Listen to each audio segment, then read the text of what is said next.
Imagine this: a tale of kidnapping, a wife imprisoned, a trail of failed marriages and children left behind. Picture dramatic showdowns and a twilight spent in seclusion, weaving a legacy laced with secrets and riddles unanswered. What if this wasn't just fiction, but the life of a man revered by some and reviled by others? Welcome to the Sins of Scientology. My name is Sandy McKenna, and along with Abraham Ulrich, in this episode, we'll dive deep into the life of LRonHubbard, the man behind the mystery. His life story reads like one of the most complex of novels, blending ambitions, controversy, and mystery into a legacy that continues to captivate and divide the world. We journey through LRonHubbard's intricate and confusing life, from his early days as a charismatic science fiction writer to the founding of Scientology. This movement promised enlightenment, but it has been mired in scandal. We'll uncover the layers behind Hubbard's public persona, exploring the tales of adventure, the claims of grandeur, and the controversies that trailed him like shadows. But the intrigue doesn't end with his life. His final days were shrouded in secrecy, leading to rampant speculation and conspiracy theories that persist to this day. Was his death the simple passing of a man, or the final act in a play of a master storyteller? What truths lie buried, and what legacy has he left behind for the followers and critics of Scientology? Buckle up, listeners, as we embark on this journey into the heart of a mystery, examining the life and death of LRonHubbard.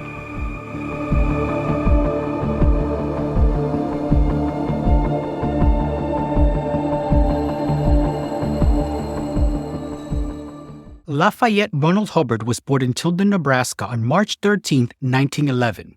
His father, Harry Ross Hubbard, was a naval officer, which meant that the Hubbard family moved frequently.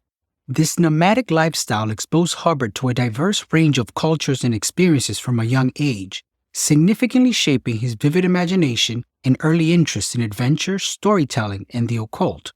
Hubbard's early fascination with the occult can be mainly attributed to his friendship with Commander Joseph C. Thomson, a former student of Sigmund Freud and a fellow of the Explorers Club, whom Hubbard met during his teenage years. Thomas introduced Hubbard to the world of Freudian ideas and the occult, further fueling his interest in the mind and spirit. Hubbard's adventurous spirit was evident in his early travels. At the age of 19, he traveled to Asia, visiting places like China, Japan, the Philippines, and Guam. These travels were crucial in developing his worldview.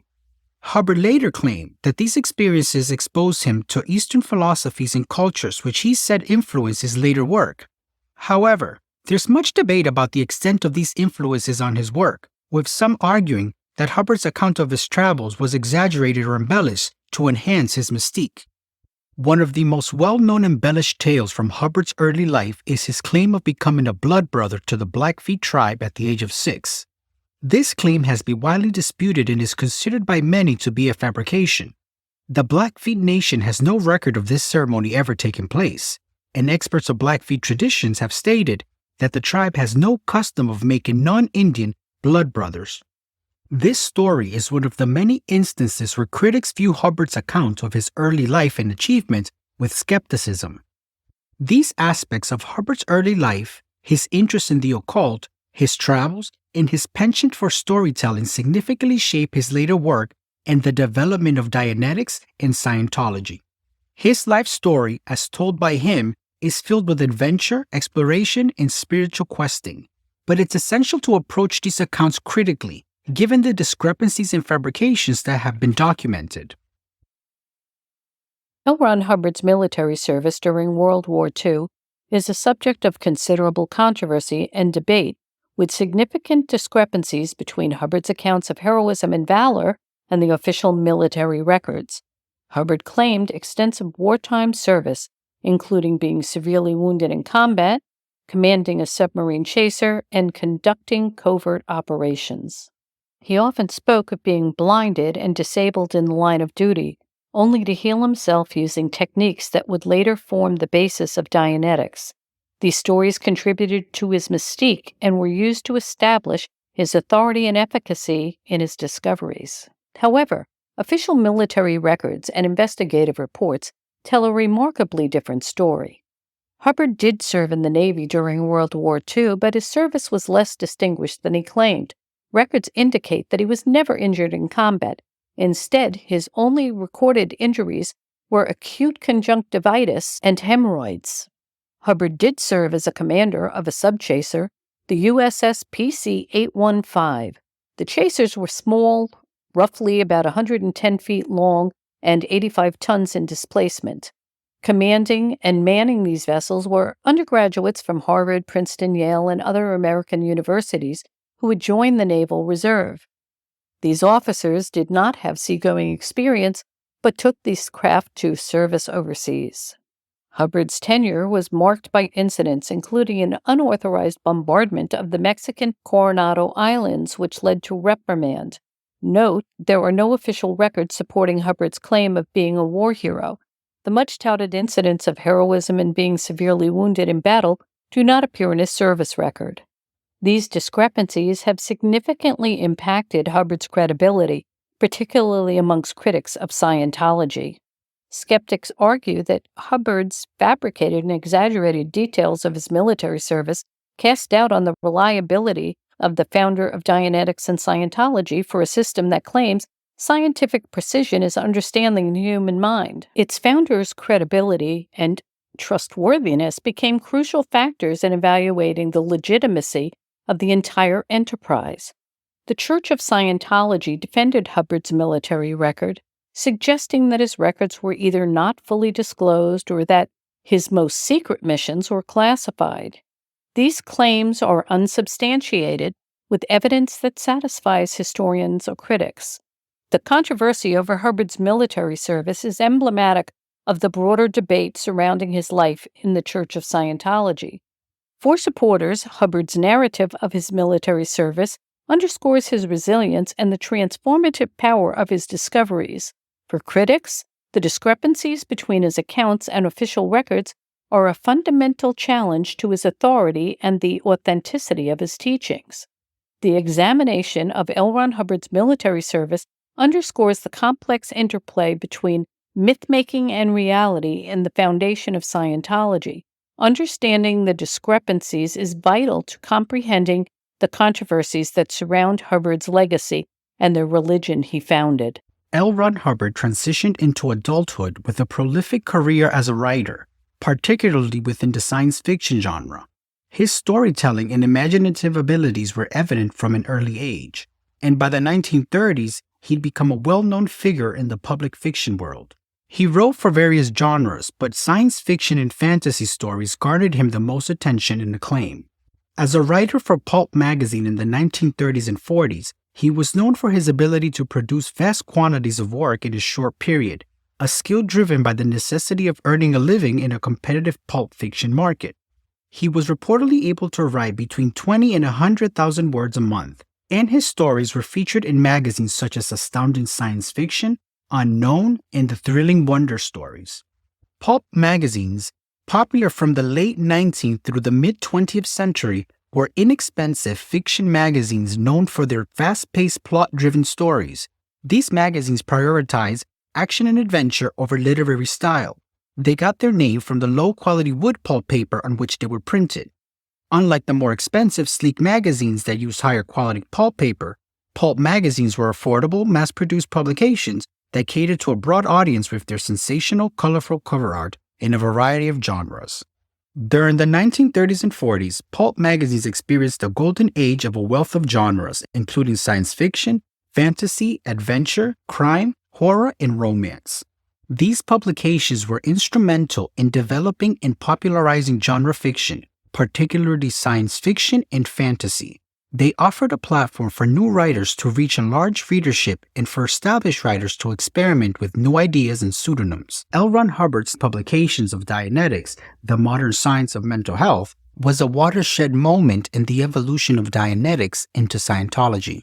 Published in 1950, Dianetics quickly became a bestseller. Initially presented as a self-help methodology and psychological theory, the book introduced the concept of the reactive mind and proposed a methodology for erasing traumatic memories to achieve a state of clear. This promise of mental wellness quickly captured the public's imagination. Dianetics laid out a framework for understanding and improving mental health through a process called auditing, in which an individual will work with an auditor to uncover and address the subconscious sources of psychological distress, referred to as engrams. Hubbard claimed that through Dianetics, individuals could achieve a state of clear, freeing themselves from the negative impacts of the past traumas and enabling significant improvement in intelligence and overall well-being. The book's release tapped into the post-war context where there was a hunger for new approaches to mental health, individual fulfillment, and self-improvement. The zeitgeist, combined with Hubbard's compelling narrative and the promise of a practical method for achieving unprecedented personal transformation, led to Dianetics becoming a bestseller. Dianetics clubs sprang up across the United States, and the Hubbard Dianetic Research Foundation was established to further the study and application of Hubbard's method. Various sources, including Freudian psychoanalysis, Eastern religion, and the burgeoning field of self-help literature, influenced the principles and practices outlined in Dianetics.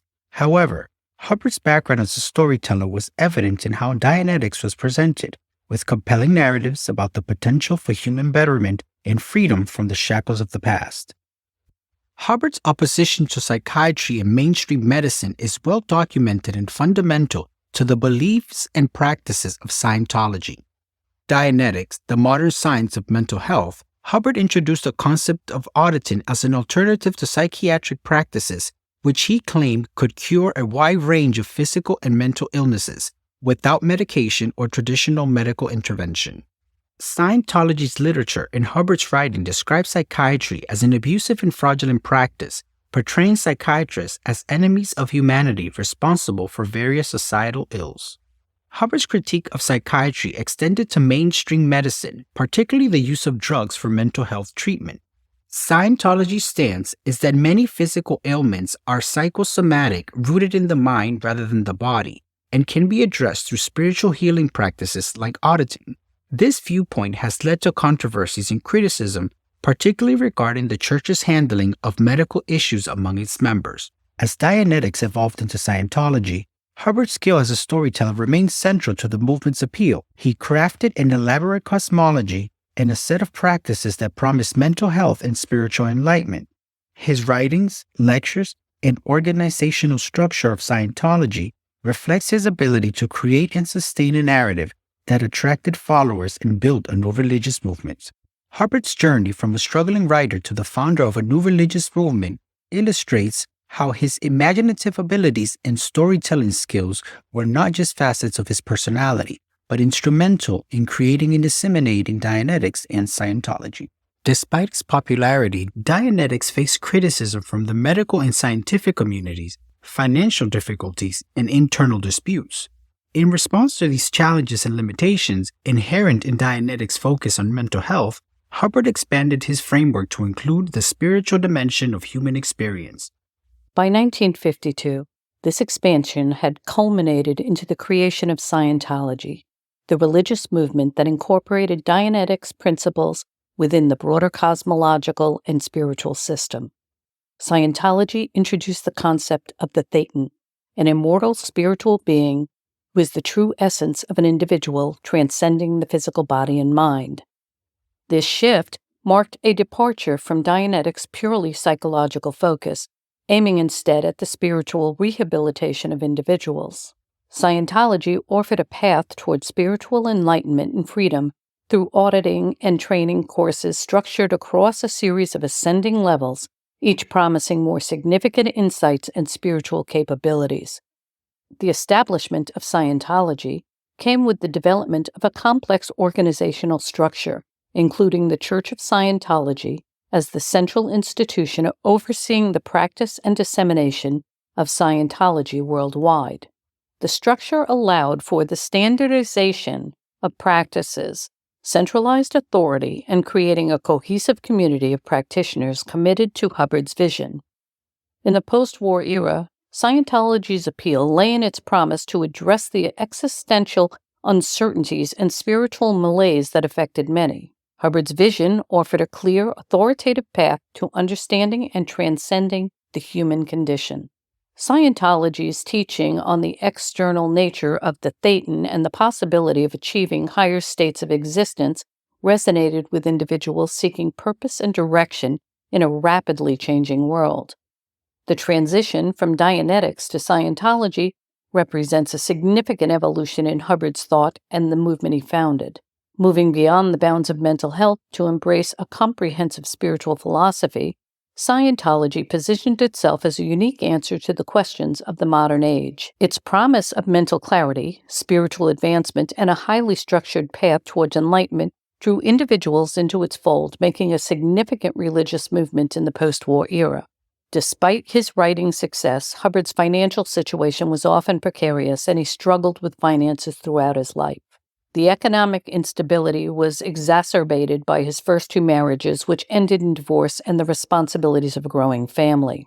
His financial and personal struggles played a significant role in the development of Dianetics and Scientology, as Hubbard sought to establish a more stable and lucrative career. The Sea Organization, or Sea Org as it's best known, was established by Hubbard in 1967 as a dedicated group of Scientology's most committed members. Initially based on a fleet of ships commanded by Hubbard, the Sea Org serves as the church's operational and administrative core, with members committing to a billion-year contract to symbolize their eternal dedication to Scientology's mission.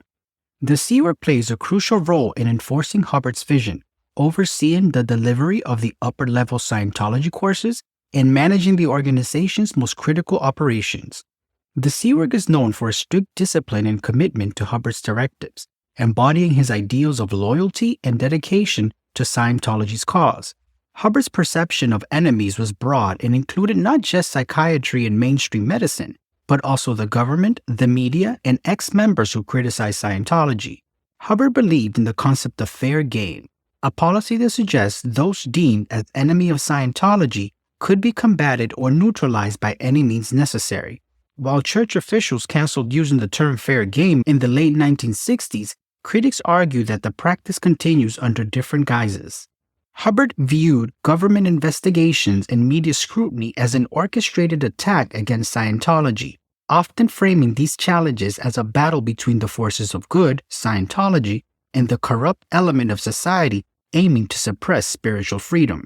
Ex-members who left the church and spoke out against its practices were labeled as suppressive persons, or SPs, and faced ostracization and various forms of harassment, according to reports from critics and defectors. We couldn't tell LRonHubbard's story without examining the complexities of his 3 marriages and the relationship with his children.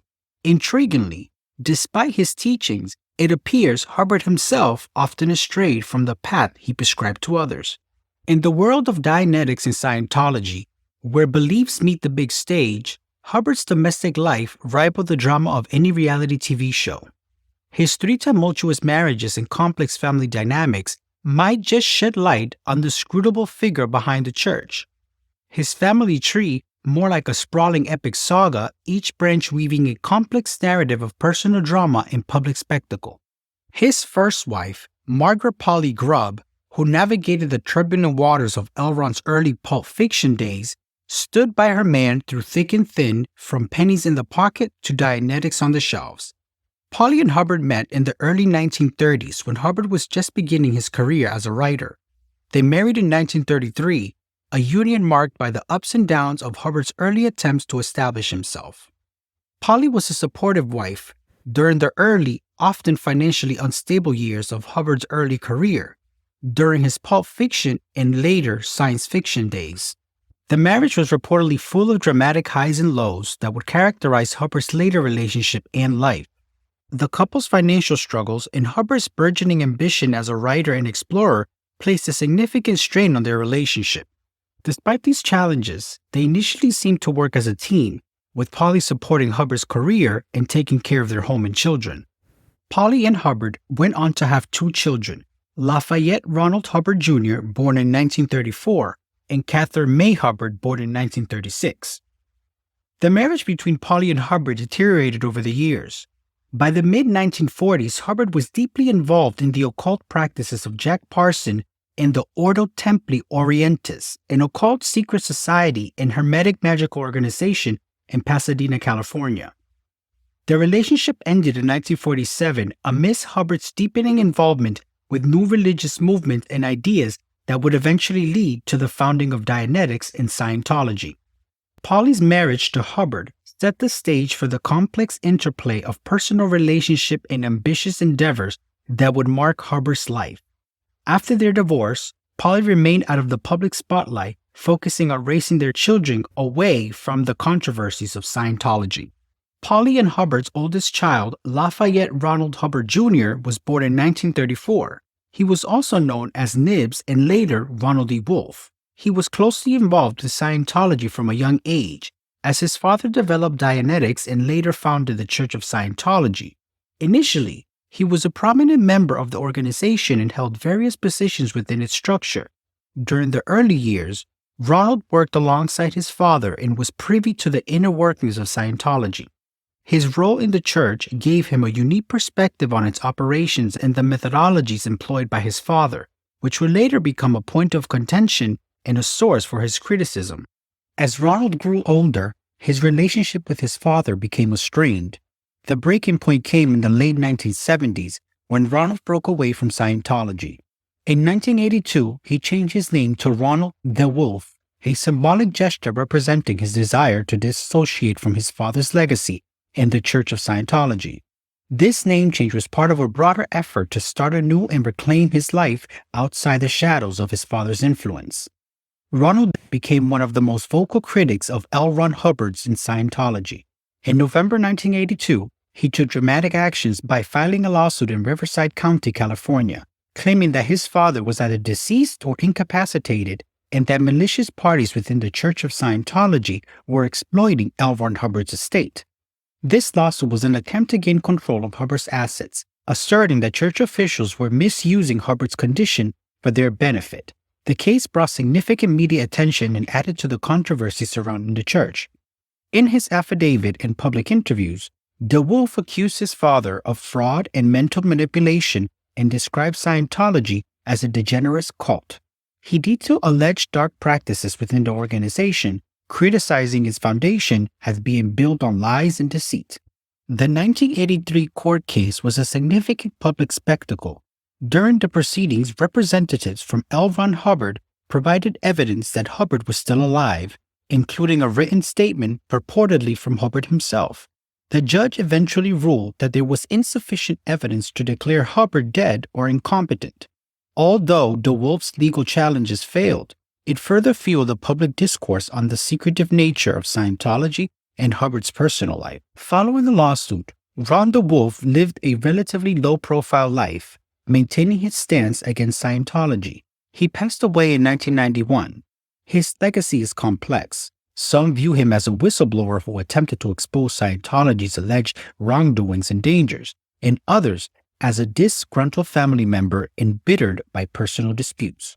Ronald De Wolfe's life is a testament to the deep division and personal conflicts that can arise in families entangled in controversial movements. His actions against his father in the Church of Scientology highlight the internal struggles of individuals caught between personal loyalties and moral opposition to practices they view as harmful. His story adds a poignant chapter to the history of Scientology and its founder, encapsulating themes of betrayal, familial duty, and the quest for personal redemption. Catherine May Hubbard lived a life far removed from the controversies surrounding Scientology and her family. She maintained a low profile throughout her life, and little public information about her personal or professional endeavors is available.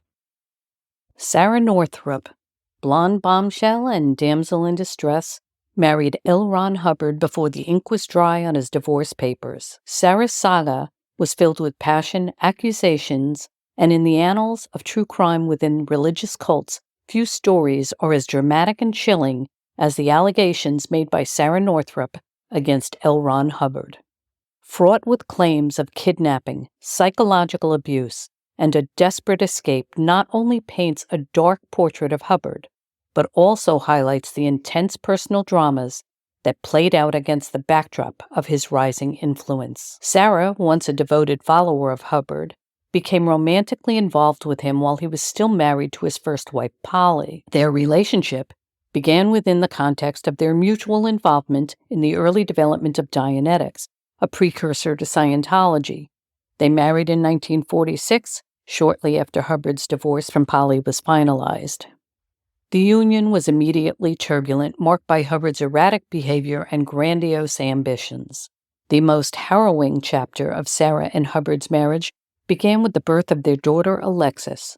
By 1951, the marriage was disintegrating amidst mutual allegations of misconduct.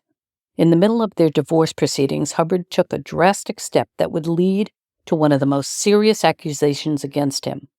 According to Sarah, Hubbard abducted Alexis, fled to Havana, Cuba, effectively using their daughter as leverage in this increasingly acrimonious divorce. His psychological control over Sarah was perhaps even more disturbing than the physical removal of Alexis. Their divorce was finalized soon after, with Sarah gaining custody of Alexis and Hubbard disclaiming paternity, alleging that Sarah had been unfaithful. The Sarah Northrop incident remains a critical episode for understanding the darker sides of LRonHubbard's character and the early days of Scientology, reflecting themes of control and abuse that recur in discussions about the organization to this day.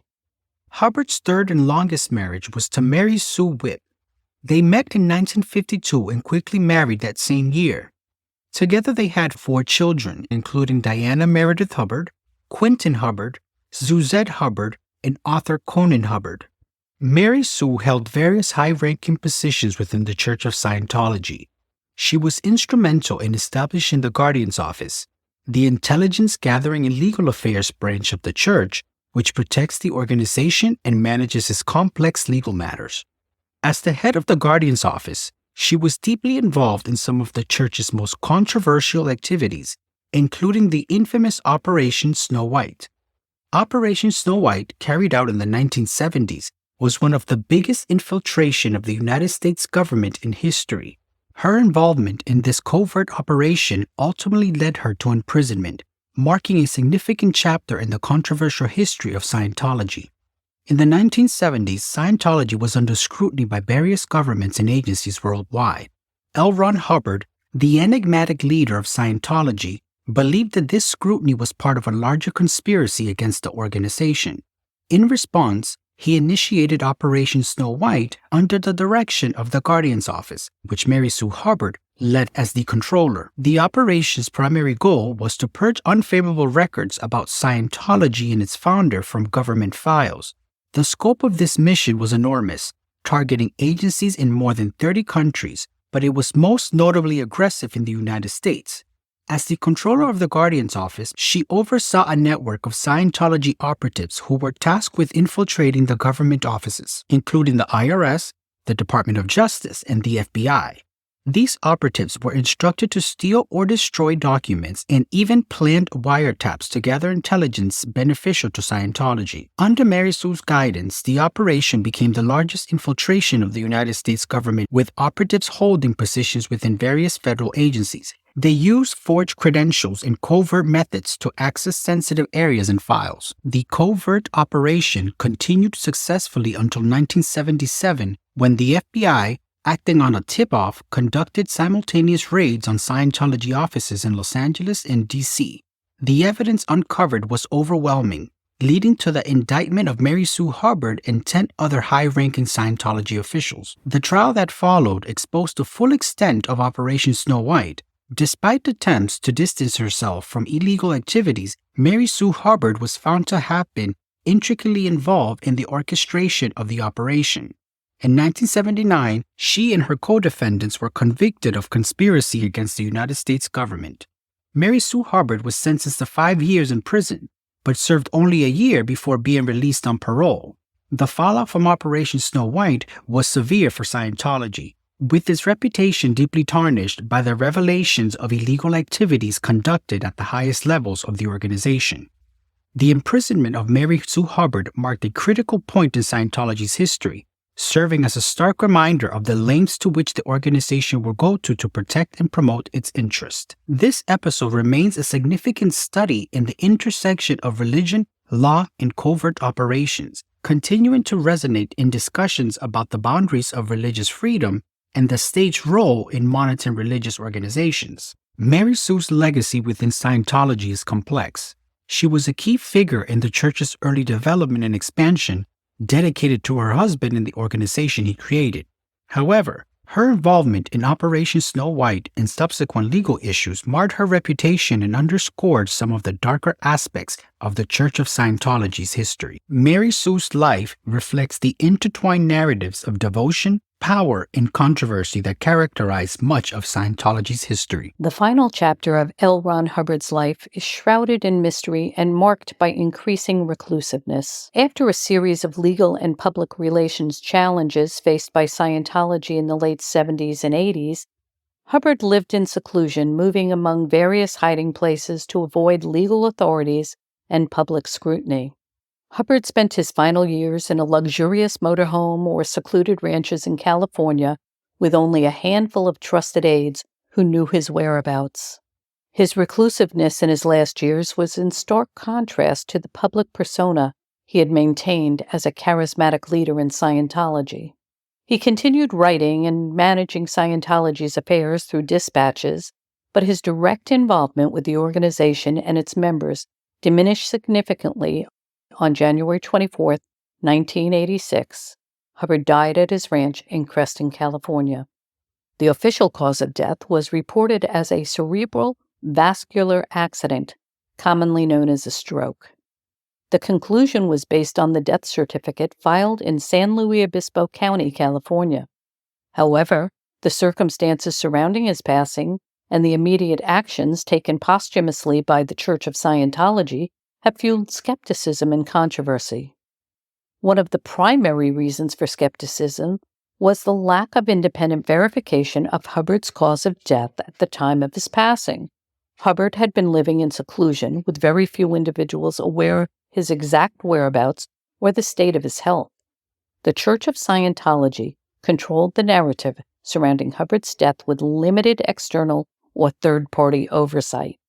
This control extended to the handling of Hubbard's body, which was cremated shortly after his death was pronounced, further limiting the possibility of an independent autopsy or examination. The decision to immediately cremate Hubbard's body before an independent verification of the cause of death could be conducted raised questions.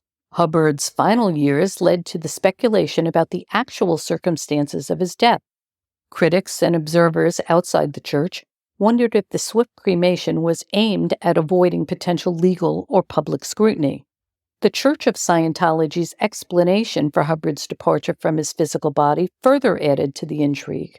According to the church, Hubbard had achieved a level of spiritual advancement that rendered his physical body unnecessary. The church stated that Hubbard had consciously chosen to drop his body to continue the research and spiritual exploration in a non-physical form. This explanation aligns with Scientology's belief regarding the Thetan, the spiritual being, and its external nature independent of the physical body.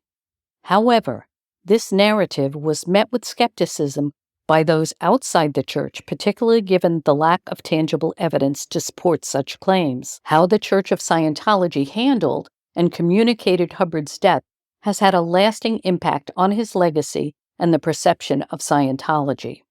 The lack of transparency, combined with the Church's spiritual explanation for Hubbard's death, has fueled ongoing questions and skepticism among critics, former members, and observers of the movement. These circumstances have contributed to a broader debate about the practices, beliefs, and governance of the Church of Scientology, reflecting the complex relationship between the organization's internal narratives and external scrutiny. The controversy surrounding Hubbard's death, stemming from the lack of independent verification, the immediate cremation of his body, and the Church's spiritual explanation, underscore the enduring mysteries and debates that have come to characterize much of Scientology's history and its founder's legacy. Disputes over the authenticity of Hubbard's last will led to legal battles over his estate.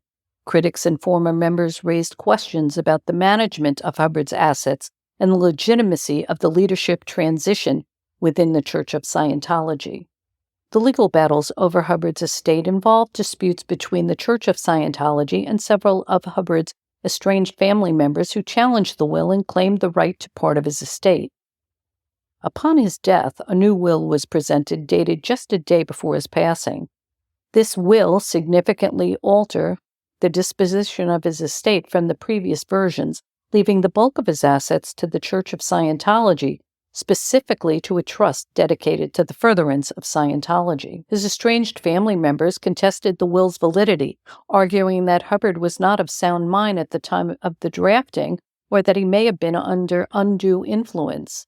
The lawsuit claiming that Hubbard was either deceased or incapacitated was part of a broader estrangement between Hubbard and several family members who had become disenchanted with Scientology and distanced themselves from Hubbard and the organization. Hubbard's will revealed various aspects of his final years, including his reclusive lifestyle and the secrecy surrounding his activities and health status. The court proceedings involved testimony regarding Hubbard's competence, the circumstances under which his will was executed, and the nature of his relationship with the family members contesting the will. The Church of Scientology prevailed the legal battles, with the courts upholding the validity of Hubbard's last will. The outcome ensured that the vast majority of Hubbard's estate, including copyrights to his published works and the substantial financial assets he had accumulated, remained under the control of the Church of Scientology. This included the rights to Dianetics and the Scientology materials, which are crucial to the organization's ongoing operations and financial stability. According to Hubbard's original formulations, this control has allowed the Church to continue promoting Dianetics and Scientology's teachings to maintain a consistent doctrine and practice among its members. LRonHubbard's final days and the legacy he left behind continue to influence Scientology and its place in the modern religious landscape. Thank you for joining us as we've explored the peaks and the valleys of LRonHubbard's life, from his adventurous claims and literary contributions to establishing a new religious movement. His impact on the world is indelible. Whether viewed as a visionary or a controversial figure, Hubbard's story challenges us to consider the power of belief and the lengths one may go to achieve spiritual enlightenment or personal legacy. As we conclude this episode, we're reminded of the complexity of human nature and the diverse path one can take in pursuit of truth, success, and recognition. Whether you're a skeptic, a believer, or simply a curious soul, this episode has provided food for thought and a deeper insight into one of the most controversial figures of the 20th century. In the next episode of Sins of Scientology, we focus on David Miscavige, his dramatic rise to power in the pivotal moments that have defined his controversial leadership. From whispered allegations to open confrontations, we'll discover the complexities of a man who holds the reins of one of the most secretive organizations in the world. In future episodes, we'll also venture deeper into the shadowy corners of Scientology. Allegations of child trafficking, bizarre rituals, and severe abuse within the organization will be scrutinized, shedding light onto the darker practices that lurk behind his facade. Furthermore, we will unravel the astonishing story of how Scientology orchestrated the takeover of a town, cleverly and quietly pulling the strings to seize control right under the noses of his unsuspected residents. Stay with us as we continue to expose these stories and more, offering a critical look at one of the most controversial religious movements of our time. Make sure to subscribe and join us on the next episode as we continue to expose the sins of Scientology.